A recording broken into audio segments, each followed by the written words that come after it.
Hello friends, welcome back to my YouTube channel. तो कैसे हैं आप सब? आशा करती हूँ बहुत ही ज़्यादा अच्छे होंगे। आज मैं बहुत समय बाद एक नई वीडियो लेकर आई हूँ और इस वीडियो में मैं आपको शंकराचार्य जी के जीवन के बारे में बताऊँगी।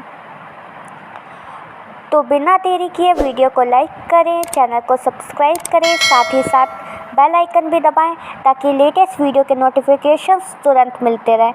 और जिन्होंने मेरी पहली वीडियो नहीं देखी है तो तुरंत जाके देखें ताकि आपको कुंडलिनी जागरण के बारे में और अच्छे से पता लगे। तो चलिए वीडियो शुरू करते हैं। शंकराचार्य जी को आदि शंकराचार्य भी कहा जाता है।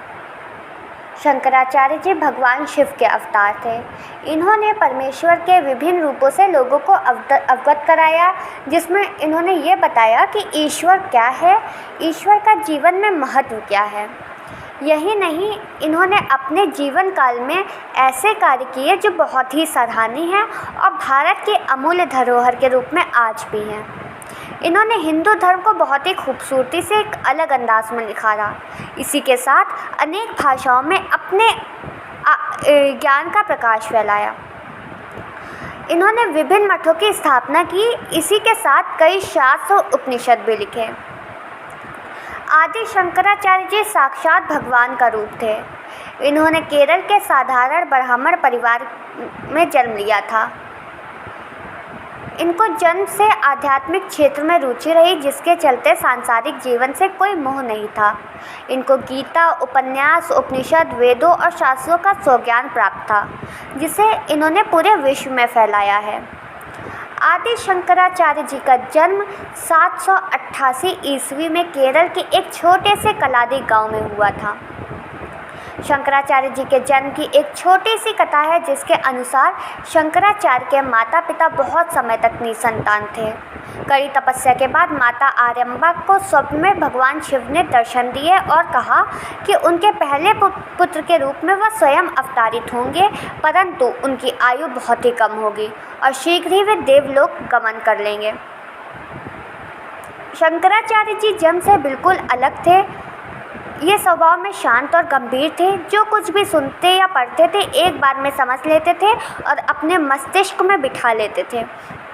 शंकराचार्य जी ने स्थानीय गुरुकुल से सभी वेदों और लगभग 6 से अधिक वेदांतों में महारत हासिल कर ली थी। समय के साथ यह ज्ञान अथाह होता चला गया और इन्होंने स्वयं अपने इस ज्ञान को बहुत तरह से, जैसे उपदेशों के माध्यम के, अलग अलग मठों की स्थापना करके, ग्रंथ लिखकर कई संदेश लोगों तक पहुंचाया। इन्होंने सर्वप्रथम योग का महत्व बताया। इन्होंने ईश्वर से जुड़ने के तरीकों का वर्णन और महत्व बताया। इन्होंने स्वयं ने विविध संप्रदायों को समझा, उसका अध्ययन कर लोगों को उससे अवगत कराया। 820 ईस्वी में इनको देवलोक गमन हो गया था, अर्थात मात्र 32 वर्ष इन्होंने इस संसार के साथ व्यतीत करके उसे धन्य कर दिया था। जन्म से ही आदि शंकराचार्य जी जीवन शैली कुछ भिन्न थी। शंकराचार्य जी ने वेद वेदांतों के इस ज्ञान को भारत के चारों कोनों में फैलाया। उनका उद्देश्य प्रभु की दिव्यता से लोगों को अवगत कराना। अद्वैत कहावत के अनुसार ब्रह्म सर्वत्र है, यह स्वब्रह्म है, अर्थात ब्रह्म का मैं और मैं कौन हूँ का सिद्धांत शंकराचार्य द्वारा प्रचारित किया गया। इसी के साथ शिव की शक्ति और उसकी दिव्यता बताई गई। शंकराचार्य द्वारा कथित तथ्य और सिद्धांत, जिसमें सांसारिक और दिव्य अनुभव दोनों का बेजोड़ मिलन है, जो कहीं देखने को नहीं मिलता है। शंकराचार्य ने कभी किसी देवता के महत्व को कम नहीं किया, न ही उनकी बहुल्यता को कम किया। इन्होंने अपने जीवन शैली के माध्यम से लोगों को जीवन के 3 वास्तविक स्तरों से अवगत कराया है।